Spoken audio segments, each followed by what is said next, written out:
26 March 2025ના રોજ અમદાવાદ ખાતે આવેલ સર્કિટ હાઉસમાં રાષ્ટ્રને સમર્પિત ટીમ મોદી ગુજરાતની અમદાવાદ અને ગાંધીનગર જિલ્લાની કારોબારી બેઠક ટીમ મોદી ગુજરાતના પ્રદેશ પ્રમુખ પ્રવીણભાઈ નકુમના અધ્યક્ષ સ્થાને યોજાઈ હતી, જેમાં બહોળી સંખ્યામાં ટીમ મોદી ગુજરાતના હોદ્દેદારો અને કાર્યકર્તાઓ ઉપસ્થિત રહ્યા હતા અને દેશના વિકાસ અને કલ્યાણ વિશે ચર્ચા વિચારણા કરવામાં આવી હતી। આવનાર સમયમાં ટીમ મોદી ગુજરાતનું સંગઠન ખૂબ વિશાળ બનાવવા માટે પ્રદેશ અધ્યક્ષે આહવાન કર્યું હતું અને તે દરેક કાર્યકર્તાઓએ આ સંગઠનને વટવૃક્ષ બનાવવાની પ્રતિજ્ઞા પણ લીધી હતી તથા દરેક સહકાર માટેની ખાતરી પણ આપી હતી। આ સંગઠન ગુજરાતના દરેક તાલુકા, જિલ્લા અને વિધાનસભામાં કાર્યરત છે અને સેવાભાવી વૃત્તિ સાથે સમાજનું કલ્યાણ કરી રહી છે। પરિવારની તરીકે જ્યારે કામ કરતા હોય, કામની બધી વાત કરી, આપણા મિત્રો બધું જ કીધું કે આપણી ટીમ શું કામ કરે છે, કેવી રીતે કરે છે, એટલે એમાં મારે બહુ નથી પડવું, કામ કરવાનું જ છે। અને જ્યારે આટલો મોટો સમૂહ આપણી સાથે હોય સાહેબ, તો કોઈની તાકાત છે કે આપણા કામને રોકી શકે? આટલો સમૂહ આપણી સાથે હોય અને આ સમૂહ તમે લોકો એટલો બધો આગળ વધારી રહ્યા છો કે ખરેખર મને ખબર નથી કે તમે કેવી રીતે કામ કરો છો। આ બધો યશ તમને જાય છે। આજે આપણા લગ્ન થયા ને, 20-21 વર્ષે મારા લગ્ન થયા હોય તો મને એમ જ થાય કે હું જુવાન છું, પછી મારી દીકરી લગ્ન જેવડી થઈ જાય તો મને ન ખબર, જયારે લગ્નનો સમય આવે તો ખબર પડે ઓ યાર મારી દીકરી લગ્ન જેવડી થઈ ગઈ આપણે। એટલે આજ મારો પરિવાર આવડો મોટો, 4 સભ્યોનો પરિવાર 4 વર્ષ પહેલા ચાલુ કરેલો અને આજે આપણે 2 લાખની આજુબાજુ આપણો પરિવાર। આપણે કામો સાચા કરીએ એ બધી જ વાત સાહેબે કરી દીધી, એટલે કામમાં મારે બહુ નથી પડવું। આજે હું તમને કહું કે 2027 જયારે વિધાનસભાનું ઇલેક્શન આવશે ત્યારે આપણી આ ટીમમાં આપણે 5 લાખ કાર્યકરો જોડીને કામ કરવું છે, એ આપણો ગોલ છે। આ ગોલ તમે બધા જ એક જ ઝાટકે પાર પાડવાના, એમાં મારે કશું જ કરવાનું નથી। હું ખાલી એક મેસેજ છોડું છું કે ભાઈ આ ટીમમાં કેટલું બાકી છે, એટલે બીજા દિવસેથી કે 5 દિવસમાં થઈ જશે। બીજું શું જોઈએ? આનાથી બીજું જોઈએ શું? આજે આપણી અમદાવાદની ટીમમાંથી અલ્પેશભાઈ છે, બહુ સારું કામ કરે છે।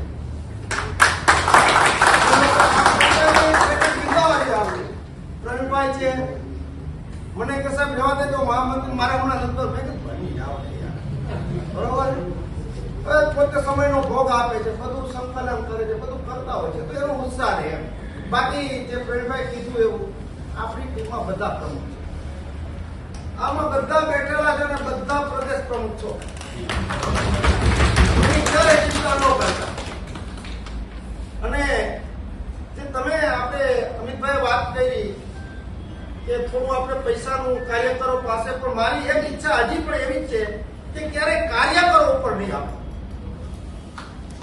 કાર્યકરો ઉપર ક્યારેય ન આપો। કાર્યકરો એનું કારણ એવું છે કે કાર્યકરો પોતાના સમયનું યોગદાન આપે છે, લોકોને જોડે છે। આજે એક નાનું બીજ વાવ્યું તો આપણે એને આજે વટવૃક્ષ તમે બનાવ્યું છે, એટલે જે બી કરવું પડશે અમારા લેવલે કરીશું, પણ એમાં આપણે નહીં જઈએ, જરૂર પડશે ત્યાંની વાત ત્યારે છે। અને આપણા દેશના વડાપ્રધાન અને ગુજરાતમાંથી જ્યારે જતા હોય ત્યારે આપણી બહુ બધી એમ કહે ને કે આપણે આપણા ઘરમાંથી કોઈ વ્યક્તિ આગળ જતી હોય તો આપણી જવાબદારી વધી જાય અનેક ગણી। એવી રીતે આપણા મોદી સાહેબ, તમે મને તો એક જ વસ્તુ મગજમાં નથી સમજાતી, 2002માં આપણા સાહેબ અહીંયા મુખ્યમંત્રી બન્યા, આજે 2025 છે એટલે 23 વર્ષ તો થઈ ગયા। 23 વર્ષમાં ટીવીમાં એક વાર પણ એવી પટ્ટી નથી આવી કે આજ સાહેબને તાવ આવ્યો છે, કે આજ સાહેબને શરદી થઈ છે, કે આજે સાહેબ આ પ્રોગ્રામ બરોબર। અને એક પ્રોગ્રામમાં અમિતભાઈ કીધું વાત આજે સાહેબે ક્યારે બગાસું પણ નથી કરતા। આ બહુ માર્ક કરવા જેવી વસ્તુ છે સાહેબ। અને એ લાખોની બેદરીમાં આવતા હોય ને તો આપણને એમ જ થાય કે સિંહ જ આવ્યો,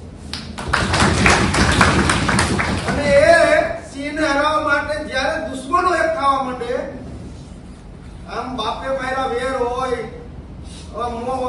મુએ મહિને વ્યવહાર નું હોય, એ સપાન જપાન ભપાન બધા ભેગા થવા માંડે ત્યારે સમજી લેવાનું કે હાચો સિંહ જંગલમાં છે ને ઓલા બધાને ભેગું થવું પડે।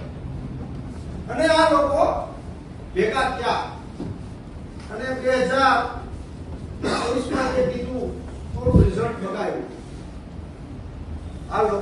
રિઝલ્ટ બગાડ્યું, ત્યારે આપણી ફરજ એવી બને કે સાહેબ જે કામ કરતા હોય તો કામને લોકો સુધી લઈ જવાનું છે.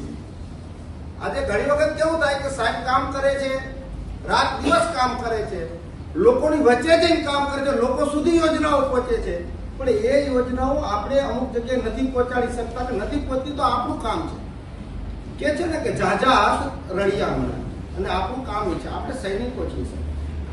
આપણે મોદી સાહેબના સૈનિકો છે. સૈનિકોનું કામ શું હોય? આજે સારો કોઈ રાજા મળે તો સૈનિકમાં ઉર્જા આવે. રાજા ઉપર સૈનિકની ઉર્જા હોય છે.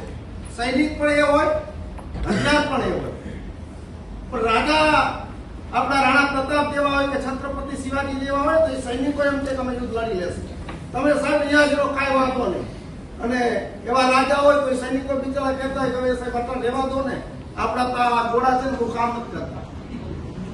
આ આપણે જોયેલું છે. બાકી 24 કલાકમાં આપણા પાયલોટ દુશ્મનોના ઘરમાંથી, કદાચ બીજા દેશમાં જાય તો બહુ આપણે નહીં ચિંતા હોય, પણ દુશ્મનો એને એટલા હદે દુશ્મનો છે કે એની આપ બધા જાણો છો, એમાં ભૂલથી આપણા પાયલોટ જો અંદર જતા રહ્યા અને 24 કલાકમાં આપી દેવા પડ્યા હોય ને તો એની મજબૂરી કયો, કમજોરી કયો કે આપણા તાકાત છે. બાકી આ લોકોને જેલમાં આપણા સડી ગયા છે. અને આપ લોકોને ખબર હશે 2012માં આપણા રક્ષણ મંત્રીનું સ્ટેટમેન્ટ હતું, રક્ષા મંત્રીનું, કે આપણા દેશમાં એક પણ તોપ લેવાનો પૈસા નથી. એક પણ તોપ લેવાનો પૈસા જ નથી ભાઈ, થાય જ નથી કાંઈ. કારણ કે એટલા ભ્રષ્ટાચારો કરતા હતા લોકો. પૈસા તો આ જ હતા, ટેક્સે આપણે ભરતા હતા, પણ ભ્રષ્ટાચારો એટલા થતા હતા કે બીજા કામ ન થતા, ખાલી નેતાઓ પોતાના ખિસ્સા ભરતા હતા. આજે વસ્તુ એવી છે કે પૈસા જે બી ટેક્સ ઉઘરાવાય છે એ સરકારની તિજોરીમાં જાય છે. આજે તમે સાચું આપણે ન્યાય પર આપણે દિલ ઉપર હાથ રાખીને કહીએ કે આપણા લશ્કરની તાકાત કેટલી વધી છે કે નથી વધી? સર કોઈને પૂછે નહીં ઉડાઈએ. એક ગોળી આવે તો આપણે 7 ગોળી છોડી દે. હવે કોલા છોડતા જ નથી ગોળી, હવે છોડતા બંધ જ થઈ ગયા. બાકી તો પથ્થરમારો થાય, પથ્થરમારો થતો હતો. આપ લોકોએ બધા જોયું છે, આમાં સાક્ષી છો. આપણા સૈન્ય ઉપર પથ્થરમારો થાય અને આપણું સૈન્ય બિચારું મુખ થઈ અને જોતું રહે. કારણ કે એને જો તમે મારો તો પાછો એનો જવાબ દેવો પડે. આજ રોજ અમદાવાદ સર્કિટ હાઉસ ખાતે અમદાવાદ તથા ગાંધીનગર જિલ્લાની ટીમ મોદી ગુજરાતની સંયુક્ત બેઠક કરેલ, અને આ બેઠકની અંદર મોટી સંખ્યામાં દરેક જિલ્લામાંથી હાજર રહ્યા. ભાઈઓ તથા બહેનો તે બદલ તેમનો આભાર. અને આવનારા સમય માટે સંગઠનને કેટલું વિકસિત, કઈ રીતે વિકસિત કરવું એના માટેનું માર્ગદર્શન અને પોતાના બધાએ મંતવ્યો આપ્યા.